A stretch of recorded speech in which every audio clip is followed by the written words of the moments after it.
രജനിക്കാപ്പം ചുവടുവെച്ച് മഞ്ജു വാര്യർ. വേട്ടേനിലെ ആദ്യ ഗാനം മനസ്സിലായോ പുറത്ത്. രജനികാന്ത് നായകനായെത്തുന്ന വേട്ടേനിലെ ആദ്യ ഗാനം പുറത്തിറങ്ങി. മനസ്സിലായോ എന്ന ഗാനത്തിന്റെ ലിറിക്കൽ വീഡിയോയാണ് അണിയറപ്രവർത്തകർ പുറത്തുവിട്ടിരിക്കുന്നത്. അനിരുദ്ധാണ് ഗാനത്തിന് സംഗീതം പകർന്നിരിക്കുന്നത്. മലയാളവും തമിഴും കലർന്ന വരികളാണ് ഗാനത്തിലുള്ളത്. 2011 അന്തരിച്ച മലേഷ്യ വാസുദേവനെയൊപ്പം യുഗേന്ദ്രൻ വാസുദേവൻ, അനിരുദ്ധ്, ദീപ്തി സുരേഷ് എന്നിവരും ചേർന്നാണ് ഗാനം ആലപിച്ചിരിക്കുന്നത്. ഗായകന്റെ ശബ്ദം സാങ്കേതിക മികവ് ഉപയോഗിച്ചാണ് രൂപപ്പെടുത്തിയത്. 27 വർഷത്തിനു ശേഷമാണ് രജനികാന്ത് ചിത്രത്തിൽ മലേഷ്യ വാസുദേവന്റെ ആലാപനത്തിൽ ഒരു ഗാനം എത്തുന്നത്. നീണ്ട ഇടവേളയ്ക്കു ശേഷമാണ് ഒരു രജനികാന്ത് ചിത്രത്തിൽ മലയാള ഗാനം അല്ലെങ്കിൽ മലയാളം വരികളുൾപ്പെടുന്ന ഗാനം വരുന്നത്. 1995 പുറത്തിറങ്ങിയ മുത്തു എന്ന ചിത്രത്തിലെ കുളുവാലിലെ എന്ന ഗാനത്തിൽ മലയാളം വരികളുണ്ടായിരുന്നു.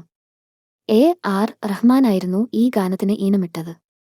ഏറെ ജനശ്രദ്ധ പിടിച്ചുപറ്റിയ ജയ് ഭീം എന്ന ചിത്രത്തിനു ശേഷം TJ ജാനവേൽ തിരക്കഥയെഴുതി സംവിധാനം ചെയ്യുന്ന ചിത്രമാണ് വേട്ടയൻ.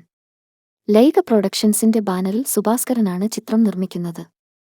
അമിതാഭ് ബച്ചനും ഫഹദ് ഫാസിലും മഞ്ജു വാര്യരും റാണ ദഗ്ഗുബട്ടിയും സുപ്രധാന വേഷത്തിലെത്തുന്നുണ്ട്. ശർവാനന്ദ്, ജിഷു സെൻഗുപ്ത, അഭിരാമി, ഋതിക സിംഗ്, തുഷാര വിജയൻ, രാമയ്യ സുബ്രഹ്മണ്യൻ, കിഷോർ, റെഡിൻ കിങ്സ്ലി, രോഹിണി, രവി മരിയ, റാവു രമേശ്, രാഘവ് ജൂയാൽ, രമേശ് തിലക്, ഷാജി ചെൻ, ലക്ഷൻ, സിംഗംപുലി, GM സുന്ദർ, സാബുമോൻ അബ്ദുസമദ്, ഷബീർ കല്ലാർക്കൽ എന്നിവരും അഭിനയിച്ചിരിക്കുന്നു. ദീപാവലിയോടനുബന്ധിച്ച് ചിത്രം തിയേറ്ററുകളിലെത്തും.